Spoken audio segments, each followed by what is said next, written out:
Some glad morning when this life is over. Oh, I fly away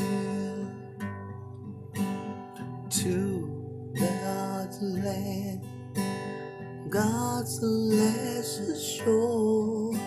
Oh, I fly away. I'll fly away, oh glory. I'll fly away. Listen, when I die, hallelujah, by and by, I'll fly away. There was the next verse in that song that says, just a few more weary days ahead. You know that I fly away. Happy Friday to you. Happy Friday. Good morning. I woke up with that song on my mind and I want to share it with you. I want to encourage you with that. It's been a rough week. It's been a tough week. People have been mourning the death of Kobe Bryant, his family, the other people that was on the chopper with her. And let me make sure one thing about it, because there was another story about there were 30 Marines killed in a chopper plane. Listen, that happened in 2005. That did not happen this week. That happened in 2005. But there was a soldier that was killed this week. And any soldiers we mourn, and we just mourn with their families too as well. Yesterday, I think John Andretti, one of the famous race car drivers, and then there was the day before that was another football Hall of Famer died at 56. So it may be the season of celebrities, but God may be trying to tell us something, that it doesn't matter who you are or how big you think you may be. When we die, we go back to the same dirt. And I want to just encourage you today that death is not the end. Death is not the biggest thing that we need to be worried about.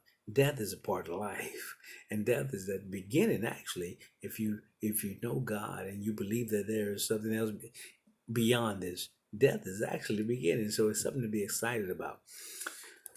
I want to bring our attention to this morning to two scriptures, and I want to encourage you this as I teach you something.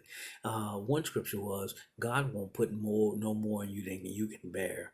And I thought about this when I was thinking about Miss Kobe Bryant's Kobe's wife, and I saw so many posts about sadness for her.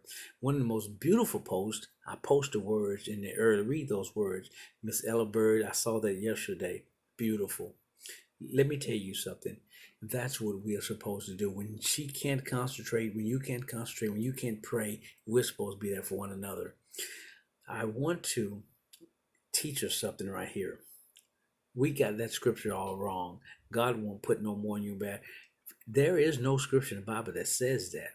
We made that up. It don't say that. The scripture actually says about temptation. God will not allow you to be tempted no more than you can escape or test it and he'll help you get out of it. That was about temptation, not about problems and not about death and sorrow.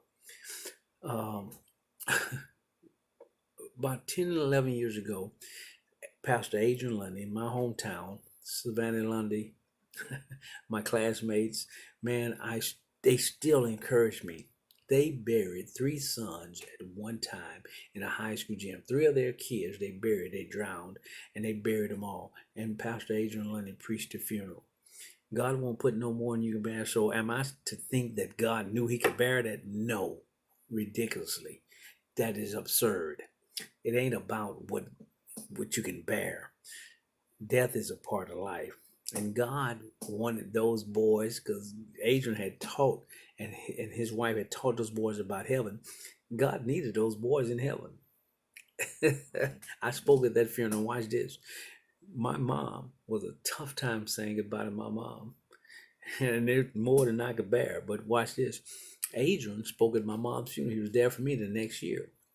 Matter of fact, my church, under the leadership of Pastor Obi Brown, who's gone on to heaven now, took vans, 3 or 4 vans, to Northern Louisiana, 6 hours trip, to help me say goodbye to my mom.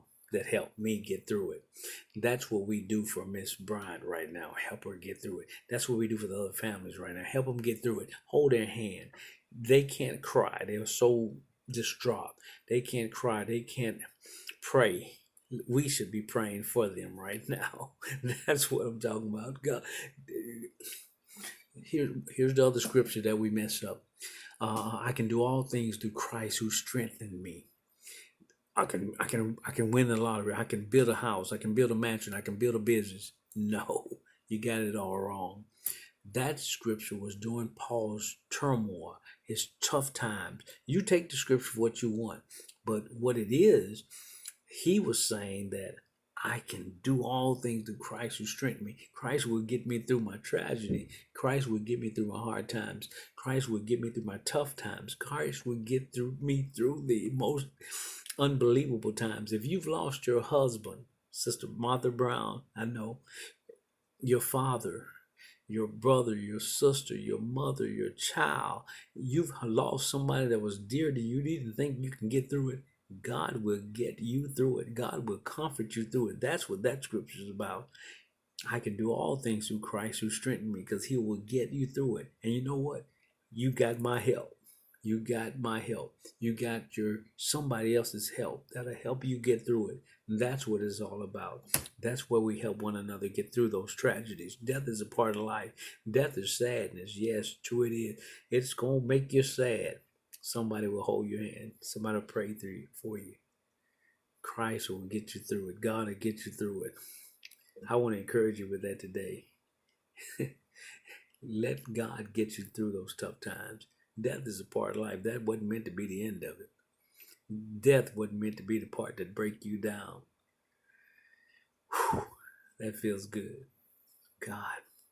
I told my son, who's 15 years old now, son, I'm going to leave one day. He said, Dad, don't talk like that. I said, yeah, I have to talk like that. He said, don't talk like that. I have to talk like that, because I know that somebody will pray for him to get through it. That's just the way it goes. Happy Friday. And I give those words of encouragement. Let us help one another get through these tragedies, these sad times. Let us strengthen one another, because God will strengthen all of us. Have a good weekend.